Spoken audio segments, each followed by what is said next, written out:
One of my favorite inclusions that I've ever done was the one that it's a cristobalite in quartz, Okay. but it looks like a mushroom. But I didn't really plan to do gemology. Like, I studied political science at UCLA, so that's a totally different field. But I graduated and I didn't really know what I wanted to do. And so my parents suggested taking an FGA class.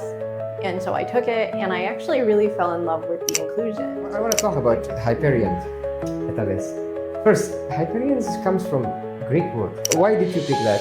Because Hyperion is a god that represents light and knowledge. And we thought that's so important for microscopy, light, and because it's shedding light and it's giving us knowledge about the stones. And it's also, the system is about sharing knowledge with others and kind of shedding a light on this for everyone. And that's why we this, sometimes we cannot really capture what we see in the microscope into the high definition images. It's difficult sometimes. Very difficult, right? But you made it look easy, and so we can learn pretty accurate. I think it takes a lot of patience, honestly. I think good inclusion photos take a lot of patience. You need specialized equipment, right? Like a DSLR camera. Yeah, we have a DSLR. I think, you could have the best equipment in the world, but if you don't know how to use it, you're still not going to produce the best results. Exactly. And the lighting is so important. And so I feel like you really need to be a good photographer and a good gemologist to be able to do photomicrography. And I think practicing photomicrography can make you a better gemologist.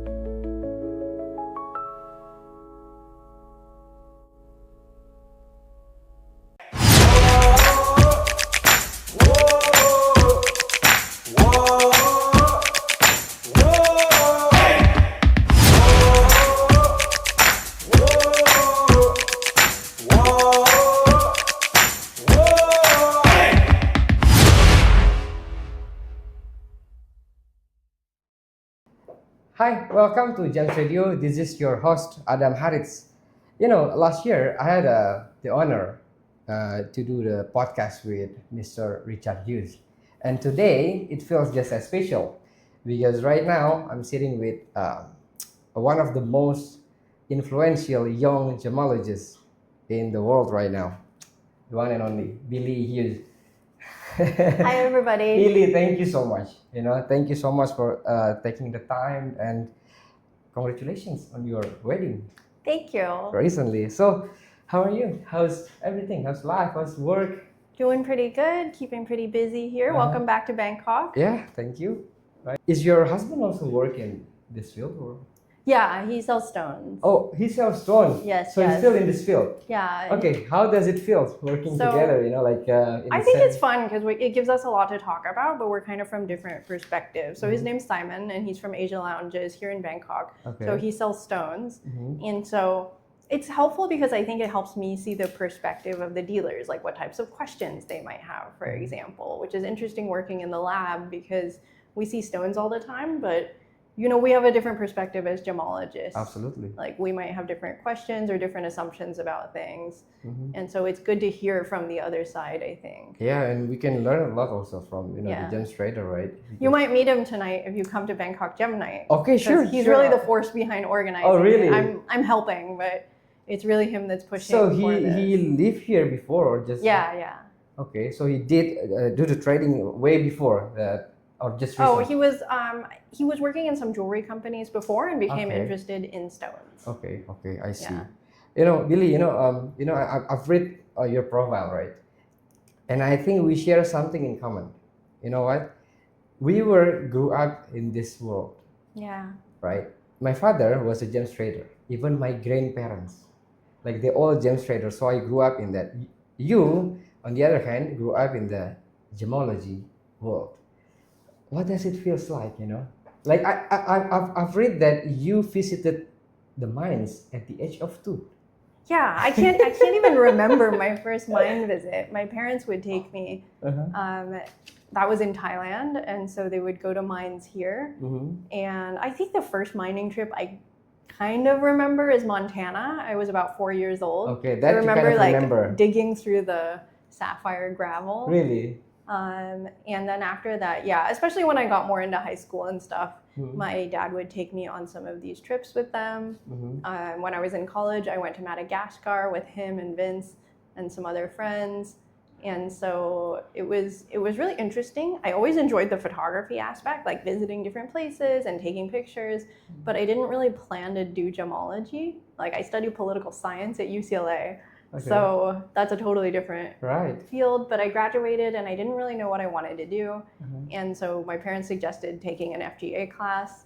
And so I took it and I actually really fell in love with the inclusions, looking through the microscope. And I think it helped me put things together because when I was younger, I always liked stones. Like I thought they were pretty and I liked to travel to these places where the stones were from. But I think when I started looking through the microscope, I realized not only are they pretty and from exotic places, but also why they're rare. Because I started to realize every single stone is unique. Okay. It's not like a piece of glass or something. Like everyone has a unique set of features and everyone is kind of like a piece of history. And so when I started putting it all together, I became really interested in gemology. Okay, so actually your interest in gemology came later. Yeah. Not after college, really. After college? Yeah. Okay. What was the moment, like when your father suggested, what was the moment that you said, okay, I'm going to try it? Because obviously you study political science and you finished that, right? Yeah, yeah. I mean, like you can just continue on that. Yeah, or, you know, like a lot of people end up going to law school or something like that, you know? And for me, I just wasn't sure what I wanted to do. And I took the FGA and I thought, oh, maybe I'll help my parents out for a couple of years. They were about to open the lab, which we opened in 2014. And you studied in 2013? 13, okay. Yeah. So after you finished the school, then you guys opened a lab. Yeah, so because I had helped my parents with some projects, like I had done some traveling for the Ruby and Sapphire, a collector's guidebook. And I just thought, yeah, like I'll help out there. So they opened the lab and I thought, oh, okay, like I'll help out for a couple years and see how it goes. But once I started working in the lab, I was just like, oh, this is really cool. Like, and it wasn't like just one thing. I think it was everything. It's like, it's really cool to look at the stones.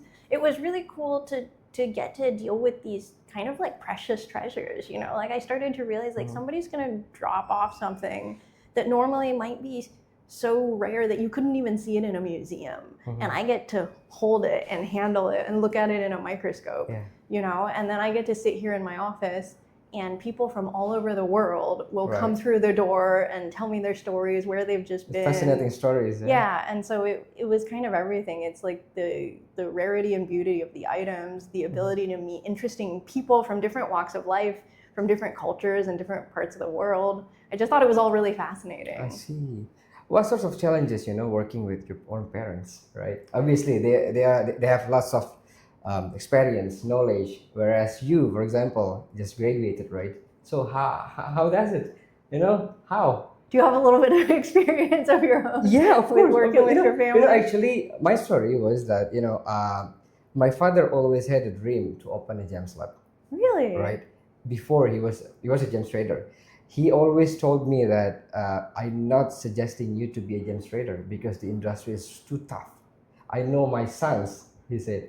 So I suggest you to do the gemology study. I have no interest at the beginning, right? And then at the moment, there was one time I said, okay, why don't I try, right? Let's try. It's only like 1 year study. If I don't really comfortable with it, I can always pivot, you know, moving something else. But at the end, it turns out that, okay, it's enjoyable. So after I finished study at GIA 2011, then we opened a lab. But we completely doesn't have any experience at the time, right? So we start from zero. Where you have your father, right? How influential is he in teaching you the way that's shaping you are right now? I think for me, yeah, both of my parents were really influential because they're both gemologists. Right. And at the same time, like they had a lot of gemology knowledge, but opening the business was something new kind of to all of us. And so we were all learning that at the same time. But I had to also learn gemology on top. And I think you know how it is. It's always a little challenging to work with family. And there's good and there's bad. So I think when the challenge is that sometimes you're less filtered, right? Like you'll just tell somebody, okay, this is what I really think, even if it upsets you, even if it's kind of strong.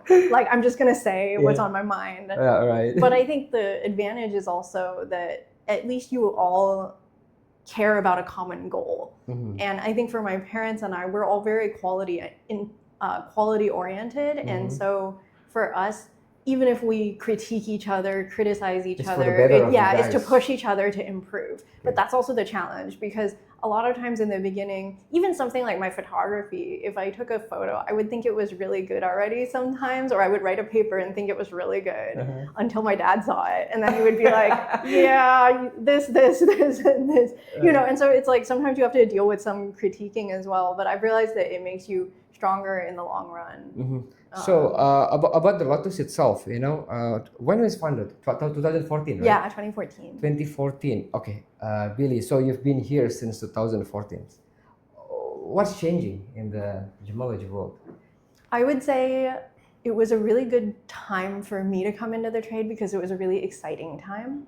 One of the biggest things, especially for a market like Bangkok, which is really a ruby and sapphire heavy market, was that at the time Mozambique ruby was coming into the market. Okay. And so it was a wonderful opportunity. We got to visit Mozambique a couple of times.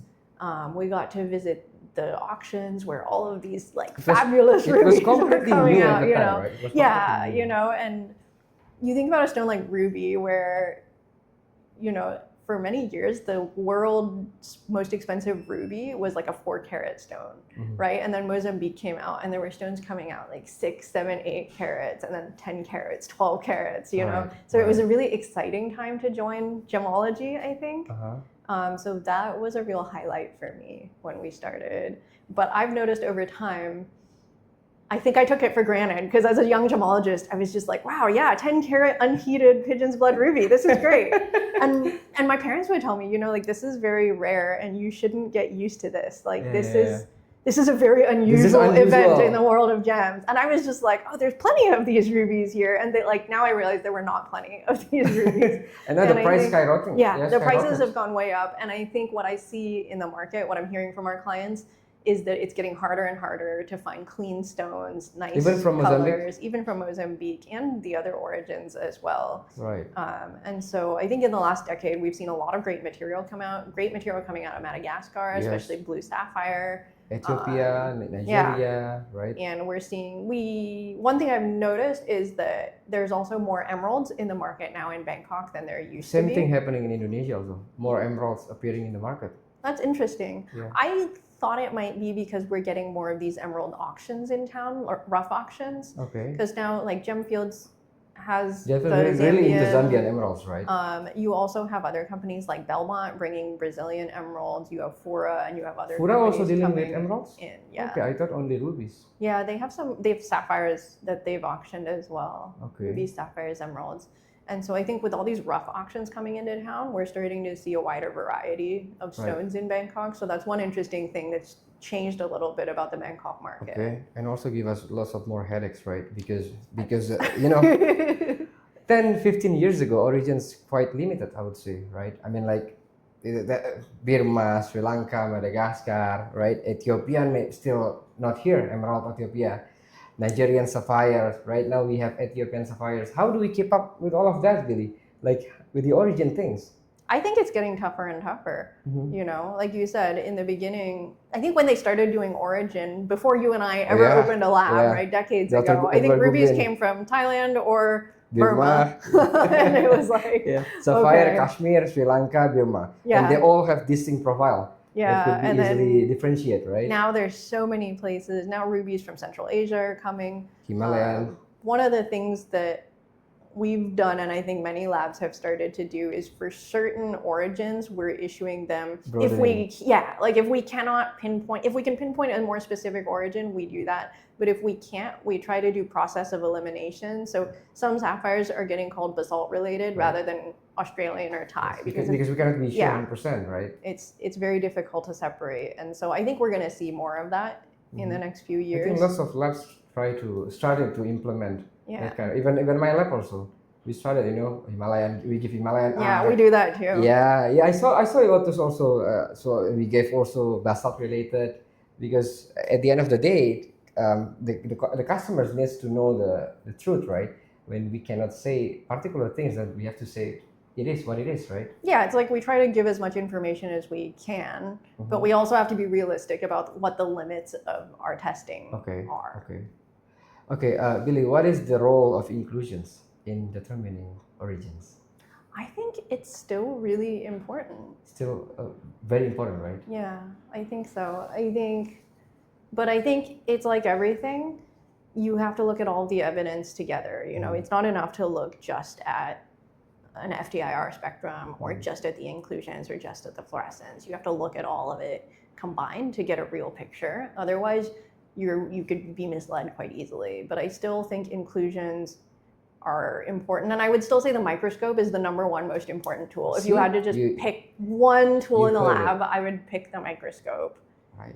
But fortunately, we don't have to pick one tool, so we pick running as much as we need. Yeah. But I would say inclusions are more important, and we're also analyzing them in more sophisticated ways nowadays. I think before it was you would just look at something in the microscope and see. You also have to do things like vary your lighting conditions, use different filters. But now there's also tools like Micro Raman, for example, that can help us not only look at the inclusion and its appearance, but also check what type of mineral it is. And even in the case of and in the case of things like zircons, it can even help us separate between the East African orogeny and the Himalayan orogeny. And so sometimes analyzing even things like the width of the peaks of the inclusions can help us with origin and treatment. Right. Like for example, if you have a spinel inclusion in something, the Raman spectrum will change if it's been heated. And so that can tell us a lot. Yeah, so I think there's still a lot to learn from inclusions. They're definitely not like an obsolete part of gemology. Right. I want to talk about Hyperion database. First, Hyperion comes from Greek word, right? Yeah. Why did you pick that? Because Hyperion is a god that represents light and knowledge. And we thought that's so important for microscopy, light, and because it's shedding light and it's giving us knowledge about the stones. And it's also, the system is about sharing knowledge with others and kind of shedding a light on this for everyone. And that's why we've made it available on our website. Yeah, that's amazing. You made it free. Yeah, it's kind of the tool that I wish I had when I was a gemology student. And we would see stuff in class, but it was very hard to kind of review it later because you can't really review something that you saw in the microscope earlier in the week. Exactly. And I've always enjoyed photography as a hobby anyways, and so I started taking pictures of the stones I was seeing. And it was also what you were saying before, my parents had so much experience going into this lab, but I didn't have any. And so I needed to catch up. So that's so it was like my homework. Of you to catch up. Yeah, it was like my homework. It was my study tool. And so I started taking pictures, taking notes. One day my dad saw what I was doing, and it was still very basic. I was trying to sort through using Adobe Bridge, like sort through my notes and the metadata. And he said, this would be better as a more formalized system. And so we kind of built it together into something that was more searchable by treatments, by origin, stone type, and just having kind of a search box. I felt almost like it was a way of Google imaging inclusions. Right. I don't know whether you realize it or not, Billy, but what you did with Hyperion is just very, very, very good. In Indonesia, so many, almost all gemologists, they all learn from your database. Well, I really appreciate it. I do learn, feedback. I do, because like this, sometimes we cannot really capture what we see in the microscope into the high definition images. It's difficult sometimes. It's very difficult, right? But you made it look easy, and so we can learn pretty accurate. I think it takes a lot of patience, honestly. I think good inclusion photos take a lot of patience. You need specialized equipment, right? Like a DSLR camera. Yeah, we have a DSLR camera that has an adapter. The technique that's also, up to right? Not only the camera, but the technique also, right? Oh, I think you've hit on something really important. I think, you could have the best equipment in the world, but if you don't know how to use it, you're still not going to produce the best results. Exactly. And the lighting is so important. And so I feel like you really need to be a good photographer and a good gemologist to be able to do photomicrography. And I think practicing photomicrography can make you a better gemologist because it forces you to really understand how lighting interacts, how different lighting conditions show us different features and how the light interacts within the stone. Yeah. And I think that's so important for microscopy and for photography. And you learned that by yourself. Nobody told you to do so, right? Like. Well, my parents were a big help as well. They're both very capable photographers. Oh, okay. And so they did give me some tips when I was starting out. Okay. Tips and critiques. So it's a teamwork. Yeah. Okay, that's really amazing. And okay, walk us through the most beautiful inclusions that you've ever seen. Is there any?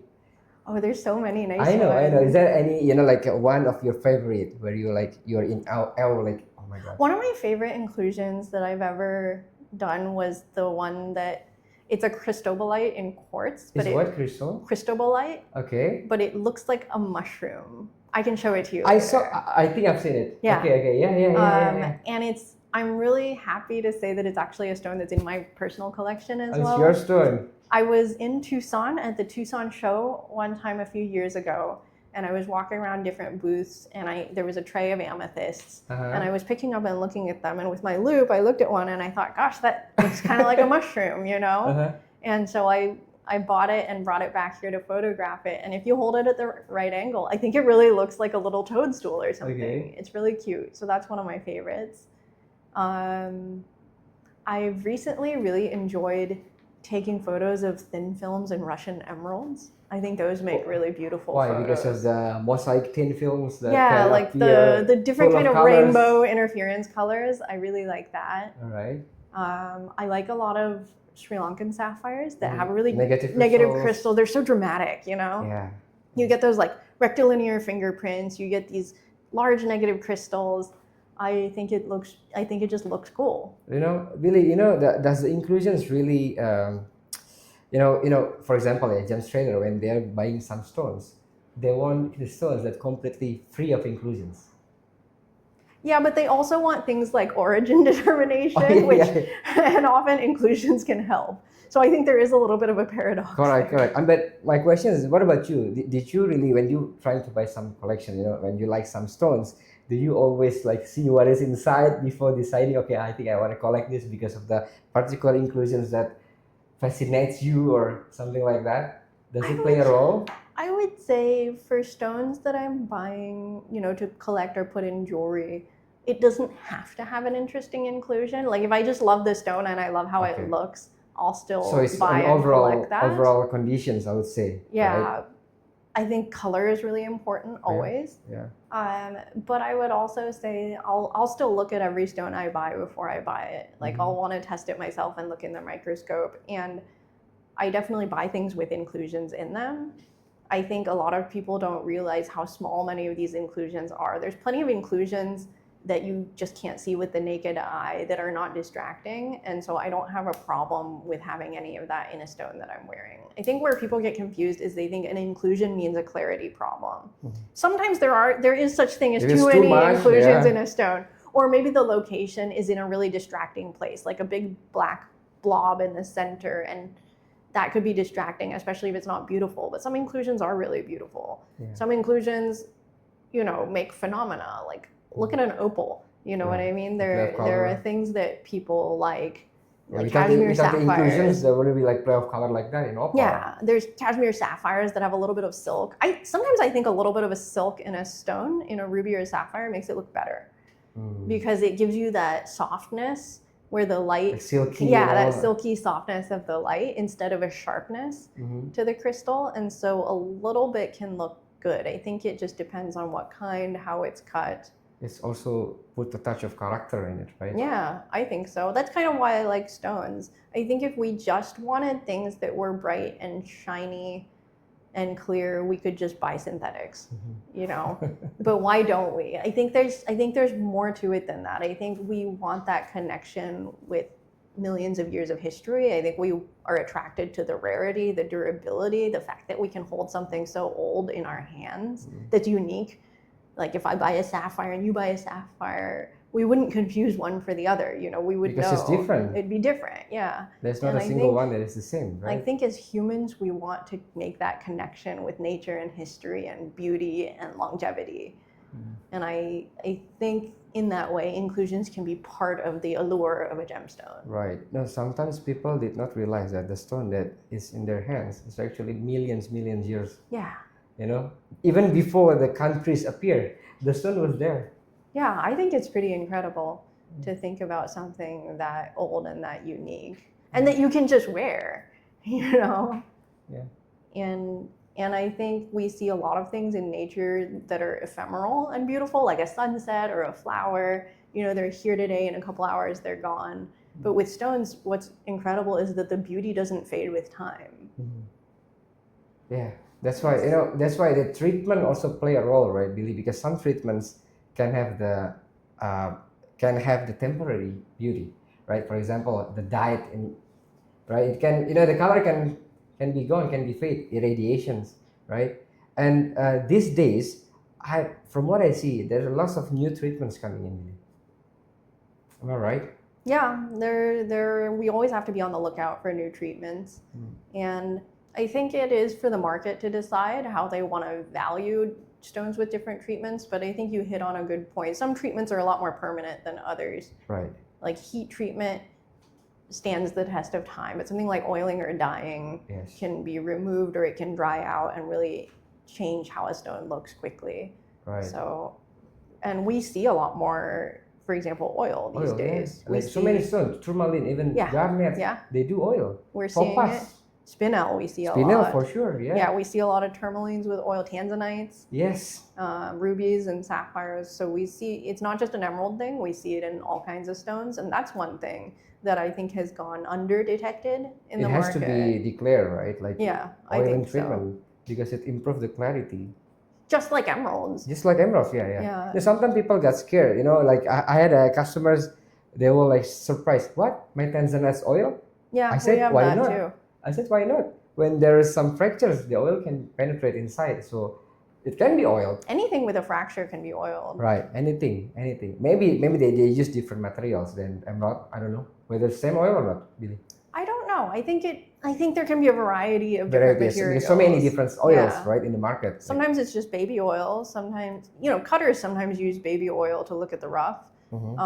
We've seen miners, like in Burma, for example, who put the rough into a little bottle of oil.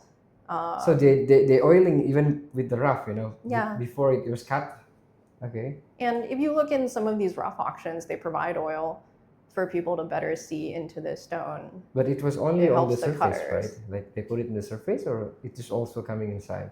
I think if you submerge something in a cup of oil, some of it can get inside. Leave it for a while like that, right? I think there can always be a little bit that could get inside. But I think we should just treat it the same way we treat oiling in emeralds, as something that we disclose, and then the market can decide how they want to deal with it. Right. Also, Billy, another topic that I'd like to bring up today is that, you know, lots of my customers complain. They all kept saying that, you know, with this so many gem slabs around, why can't you make all the results the same?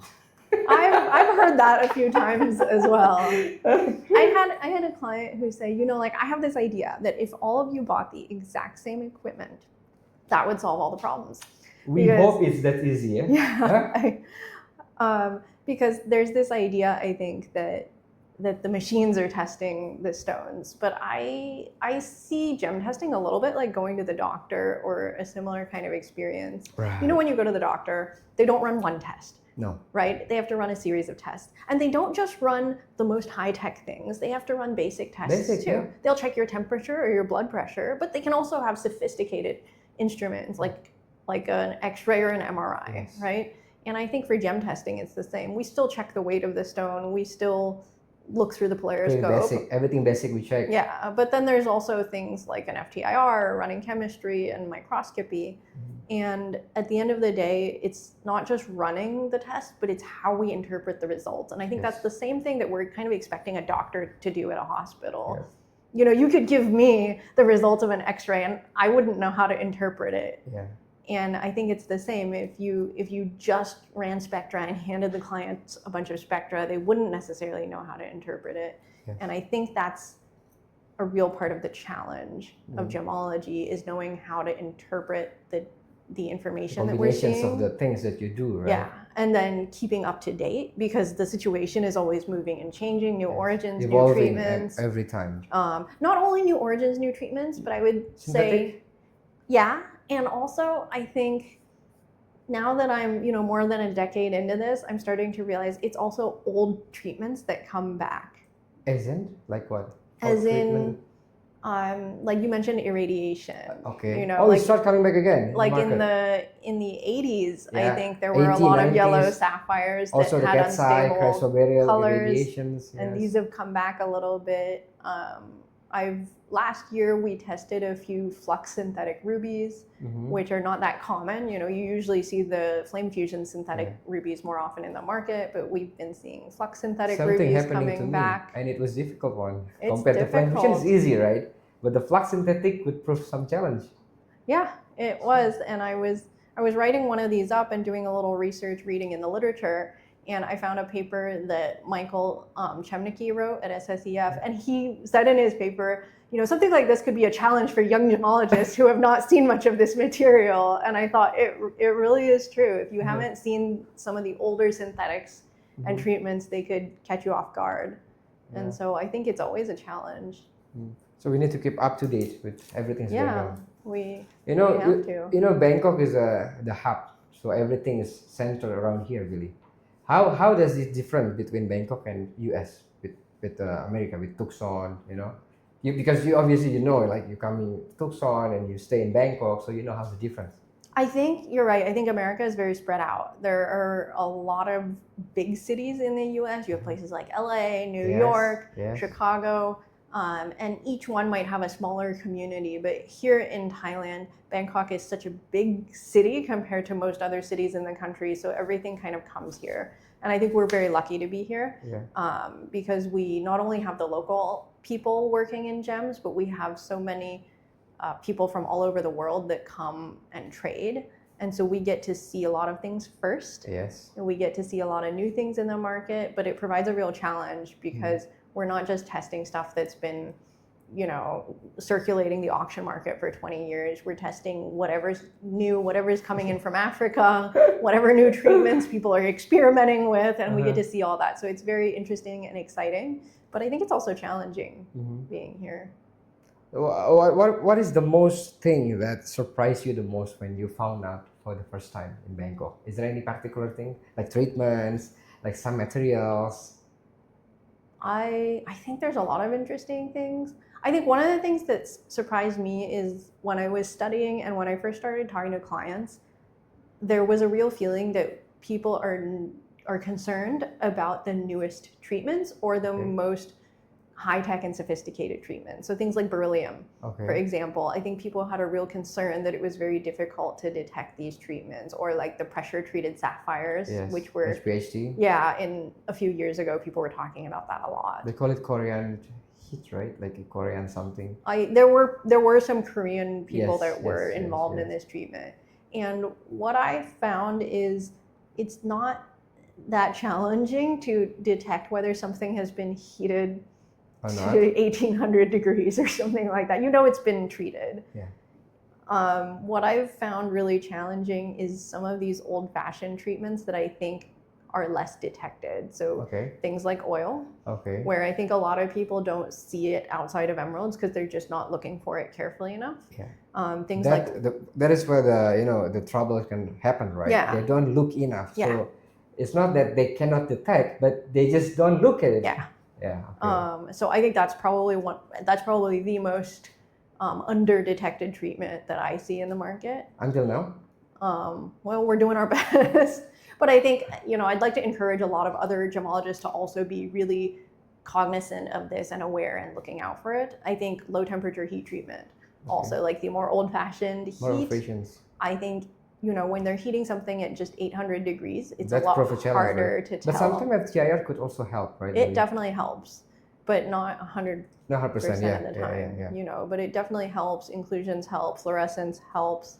But I do think sometimes it's these kind of simple treatments that can present a real challenge. Okay, I see. What about the heat in basalt related sapphire, Billy?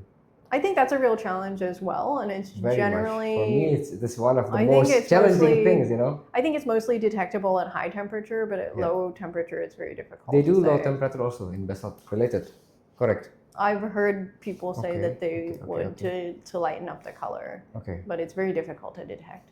Okay. I've seen some lab right now. They try to mitigate or eliminate the subjective things that we do in the lab, because obviously in the lab, really, lots of things are based on subjective, right? Like how we interpret, how we see the color, and everything. Do you see any role of AI in the future that can help with this, or it might be a pose a threat to our work, really? How do you see it? I think any kind of technology as a tool can help eventually, but I would also be wary of just blindly following something like that. And I think there is a lot of subjectivity to our work and a lot of judgment calls, and I think it's hard to get AI to make that judgment for you. I think it can certainly help in things like analyzing chemistry or spectra, but I think, as you know, there are some calls that still come down to human judgment. Certainly color calls are highly subjective, which is, I don't know, probably a complicated enough issue that we could spend an entire hour or two talking about all the reasons. But even things like origin can be subjective. And so I think, because at the end of the day, it's about interpretations, right? yeah, It's not like we put some stone in the tools and the tools say, okay, this one A, B, C, D, E, F, G, right? So that is the challenge. But yeah, you need to know enough what you're doing to also know when your tools are giving you a misleading reading, and I think that's really important. Have you got any case that they give any false reading, like misleading something from the equipment, that you have to combine with your knowledge to know that, okay, something is not right in this data? I think a really clear example of that is Raman spectroscopy sometimes. Sometimes the Raman will give you a few different matches, and they may all be over, let's say, 90%, but they could be wildly different types of stones, and you have to know which one is more likely or which one makes sense with the stone that you're testing. And, when you're comparing something to a database, sometimes I think people who are just starting Raman for the first time might get confused. Like if you run an emerald, it might match with an aquamarine. Okay, correct. And if you have knowledge, you might say, okay, what I understand is that this Raman is telling me I'm dealing with beryl. Yeah. But I'm not going to call an emerald an aquamarine just because it matched with an aquamarine Raman spectrum. Yeah. But, that's a judgment call too, right? Yes. And I was talking to people about this recently. We talk a lot about like ruby and pink sapphire, right? Yes. One of the challenges is, how do you separate? And the thing is, there is no easy clear-cut answer, because there's no clear-cut way to separate pink and red. And a lot of people say, well, can you use the chemistry to separate it? Can you just check the chromium level? But the thing is, we see blue sapphires that have chromium. Yes, correct. But we don't call them rubies. Right. So at a certain point, there are judgments that need to be made. Yeah. So judgments still play an important role, right? Like there is no right or wrong, really, correct? With if they call it ruby or call it pink sapphire, they could be both right. It depends on your judgment.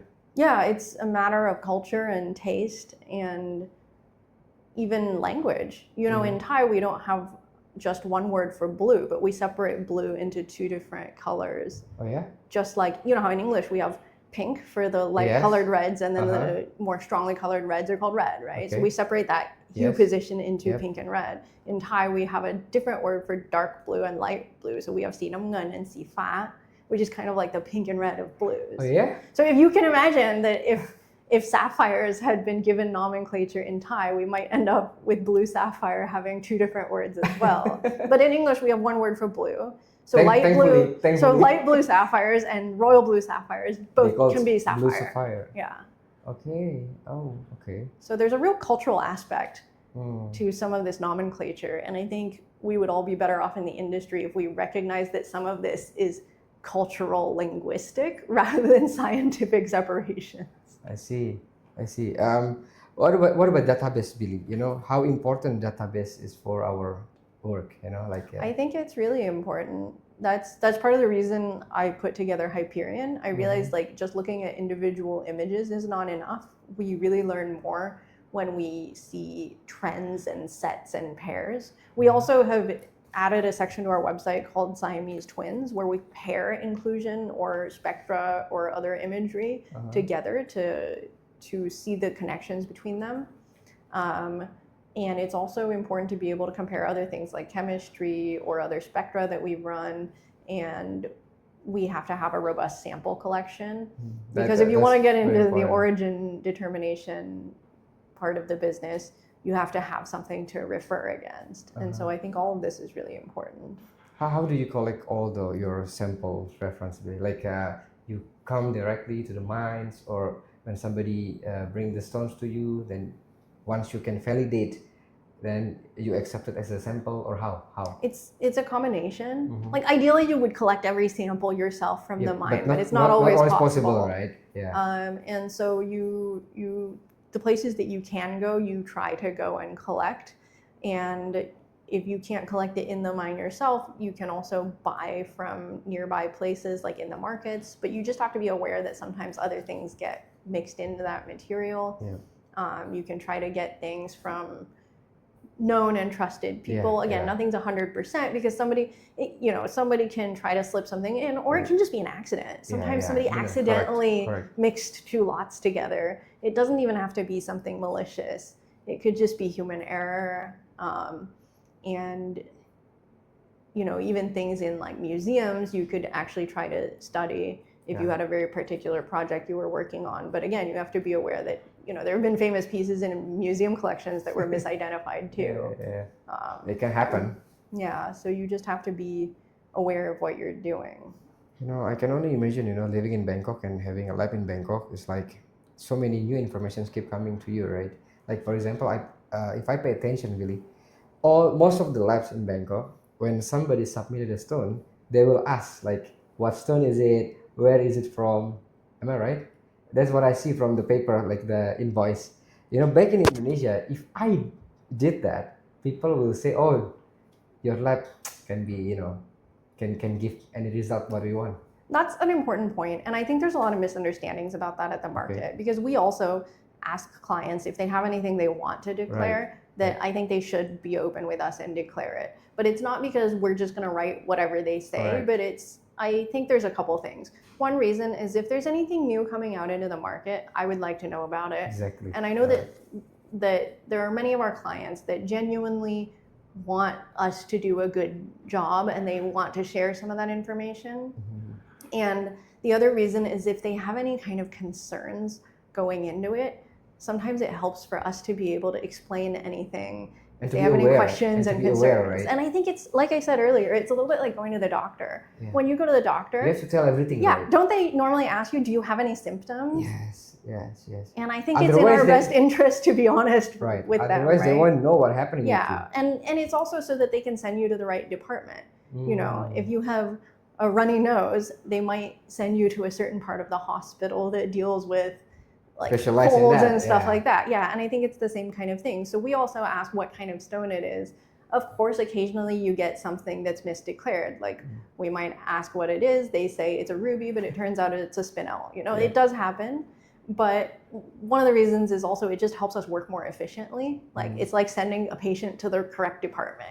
We send the stone to the correct kind of test.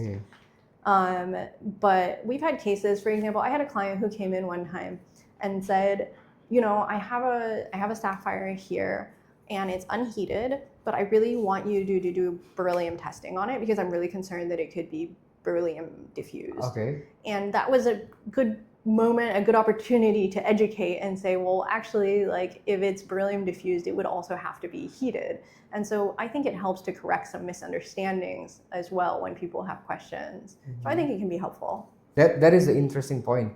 And what I really want that from my audience to learn also really, that because I've discussed this matter with some people and they keep saying, no, lab cannot do that. I said, yes, they did that in Bangkok, but out of some greater, better information for them to get. right? Because in Bangkok, for example, lots of new treatment, new everything is coming first to Bangkok. So they needed that, right? We also have people that might have a report that they, or one or more that they disagree with, or the reports that disagree with each other. And sometimes clients bring the stone to us and they say, like, I want your opinion, but I'd also just be curious why you came to that conclusion. Mm-hmm. And so I can keep that in mind. Like that. Yeah. And so sometimes I can keep that in mind when I'm testing. And it doesn't mean that we're going to go with choice A or choice B, but at least we can try to explain this to clients, because clients do find it confusing that sometimes they can have conflicting lab reports, or that they can have a lab report that conflicts with what their supplier is telling them. Exactly. And so sometimes it's helpful for them to not just get a report, but also get some helpful information along with it. Did you notice that right now, like one lab can have like 3-4 different reports? Did you notice that? Is it happening in Bangkok? Like one stone. You mean one multiple stone, reports? They have multiple reports from different labs, or the same lab? From different labs. Oh yeah, that's definitely something that we see, and I think it happens a lot in higher end stones and in older stones, because one of the things is many people in the market here like to have a newer report. They're concerned that, and they understand that as time goes on, there's better technology and better research. Correct. And so sometimes now we're able to detect things we might not have been able to detect 20 years ago or something. And so a lot of the dealers want a newer report. And so sometimes clients might have a report from a few years ago from one lab, and then they'll take it to another lab for a newer report. Sometimes for very high-end stones, they like to see multiple labs, hopefully with the same conclusions. I think what also happens is sometimes clients get a report and they're surprised by the results, and they want another lab to double check. Yeah. Just to feel more confident. So I think there's lots of reasons for that. Yeah, remember, Billy, I think around 2006 to 2010, there was a new blue sapphire materials that share lots of common in terms of inclusions with the Kashmir. Did you know that case? The Madagascar sapphire? Yes. Yeah, I've heard a lot about it. It was creating lots of scenes. In Indonesia, just a couple of months ago, when customer brought me one of the very, very big labs report, 2006, and then they recheck in 2010, saying it's Kashmir sapphires, right? So the client brought to me and wanted me to check. I said, okay, this is a Madagascar new type that looks like Kashmir. So what I said to him, okay, please, you just bring back to the lab and ask them to recheck. It turns out they did that already, and the result was Madagascar. So yeah, that is the point that Billy explained earlier, that it's the industry is evolving, it's keep changing, so we have to keep up to date. That's what makes it interesting too, exactly. Right? Is that there's always a new challenge. That it feels like there's always something to learn. Yes. And I like that. Like I like being in that environment where we're not static. Right. That's what makes our industry never be boring. Right? Yeah, for sure. Billy, last one. Do you have any suggestions for maybe young gemologists or somebody who wants to start gemologists? I always say try to get as much experience as possible, and try to go into it with a mentality that you can learn something from every person you meet and every experience you get to have. I think part of what's made my journey into gemology so rich is not just about staying in the lab behind the microscope looking at inclusions. I mean, I love doing that and it's a wonderful thing to do, but part of what made me really appreciate stones is the whole ecosystem around it. It's visiting the mines, seeing how hard it is to find even a 1 carat gemstone, going into the markets and seeing how many people come together from different cultures to meet, to get along, to trade. It's about seeing the humble, like a very simple miner who might be working with simple equipment, meaning like just panning in a river, but also to see industrial mining with more serious equipment. I think you want to see things like the high end as well. Go into a high-end jewelry store, go into an auction house and see what the high end of the market looks like. Look at what a cutter is doing and how much material they have to lose to get to one good stone, And I think we become richer from all these experiences, seeing all these different aspects rather than just seeing, like if exactly. And also just like, don't just stay in your own lane, but try to learn from someone else. So if you're a gem cutter, try try to learn something from a jeweler. If you're a jeweler, try to learn something from a gemologist. So we get lots of different perspectives. Like I'm saying we should come together and try to learn from one another, because I think that gives us a lot better appreciation for the rarity of gems, and also how much effort so many different people have to take before we can get like one single gem to wear in one piece of jewelry. So we can value the gems even more. And the journey and the people. And the people. Wow, Billie, thank you so much. Thank you, Adam, and thank you, you guys. Yeah, I hope that this informal podcast conversations can spark more interest to people, especially in the gems industry. Billie, yeah, I hope so. Once again, anything else you want to say? Not for the time being. I'm not Billie, sure. once again, thank you so much for okay? joining us. Yeah. Take care, Billie. Thank you. Bye.